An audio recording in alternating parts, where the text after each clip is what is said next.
So since I'm always reacting to you guys' takes, I decided let me switch it up for once and actually have you guys tell me what my worst takes are.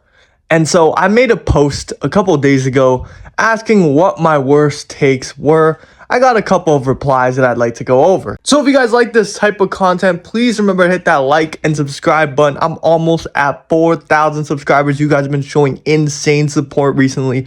Thank you so much for all the support on the recent videos. Let's try to get 4,000 by the end of the year. And without further ado, let's get right into this video. So the first take here we have is this guy saying, it has to be by far, thinking that Rin needs to go back to his season 1/season 2 self. The whole point of the manga is watching Isagi become the best in the world. So obviously, eventually his rivals won't be as much of a threat as they were at the start because he is improving his level of play.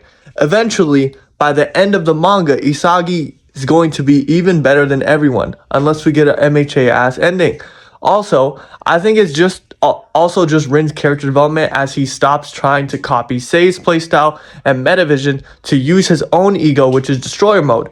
Also, Rin's still super strong since even the white-haired Isagi can't beat him on his own and has to use others like Kaiser to do so. Now I totally get your point of how, yes, we're watching Isagi, get better. So obviously he's going to make all these people who were previously on his level, on par in certain aspects, he's going to be better than them as time goes on. And I understand that. I'm all for our main character evolving past his rivals, but I think in the post I made a couple days ago, I didn't never actually say that Rin needs to go back unless you're talking about in one of my videos where I said this.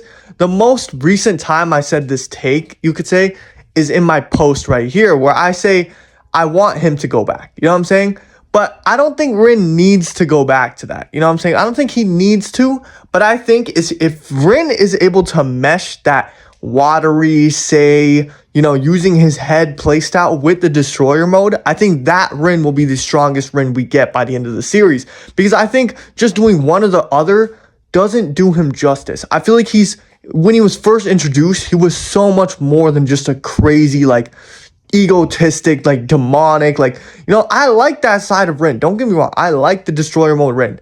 But the problem I have with it is that he just completely abandons his whole other persona, which I think he should find a way to mesh them two together. Maybe use the other persona for defense, because we remember back then in the second selection, he would usually mostly use that persona for defense, and then maybe when he gets on offense, since the destroyer mode is so strong, even thinking faster than him won't really do much, as we see in the recent chapter.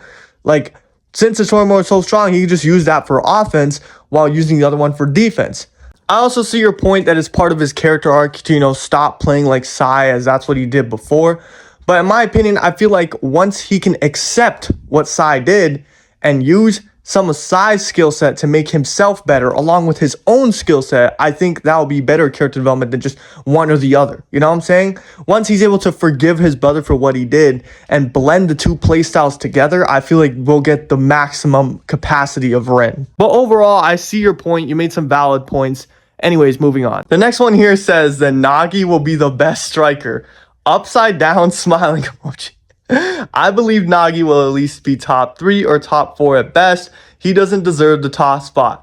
Baro, Ren, and Isagi better than him. But Kaiser is the top 1 in my heart. Just like you said at the last sentence there. Bro, listen.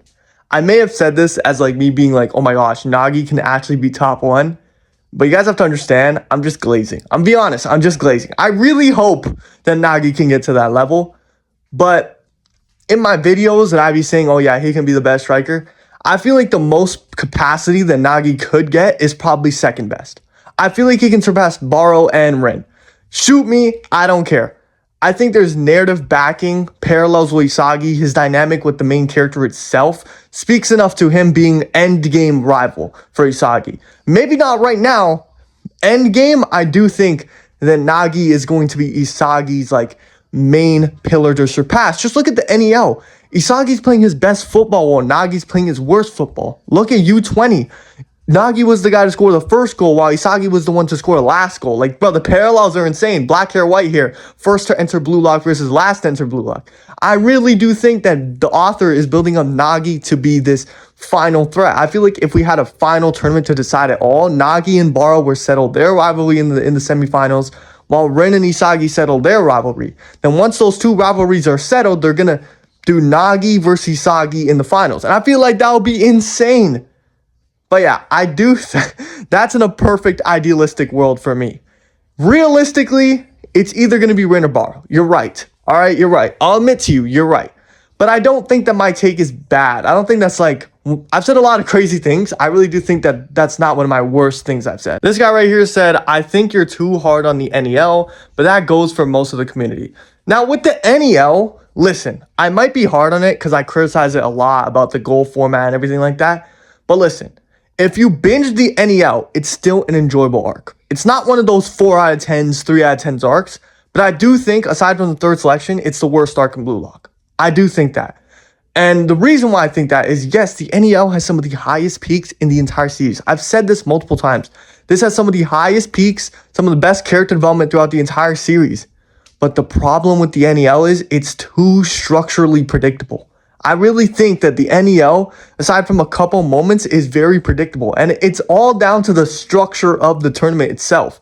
We never had this problem with the first selection, the second selection. You know what I mean? We never had this problem with those two tournaments.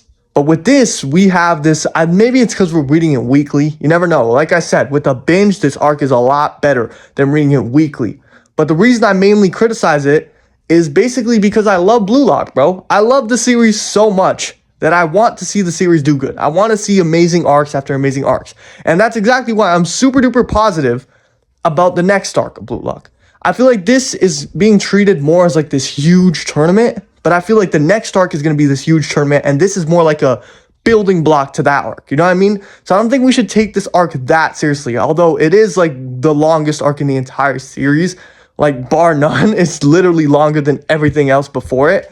But I do think that we should just think of the NEL as some training arc. Just as a training arc. I think that's how we should think of this arc. And the next arc, if it still remains, if these problems still remains, of, you know, ghost players existing on the pitch but not even doing anything, if this problem still remains in the next arc, then it will be a major problem for the entire series. I'm not gonna lie, guys, this might be the end of the video. I know this video might be a little short, but in the community post that I put out, most people are just putting their own takes and not my worst takes. And that's what the original point of the video was. Other than that, it was just a lot of people saying all my takes are shit. So, I mean, like, I guess all my takes are literally trash. So maybe I should go one by one, addressing every single one of my takes, explaining them. But yeah, guys, hope you guys enjoyed this video. Please remember to hit that like and subscribe button. It really helps me out a lot. I'm trying to get to 4,000 subscribers by the end of this year. The support has been insane. Hope you guys all have a good day, and bye-bye.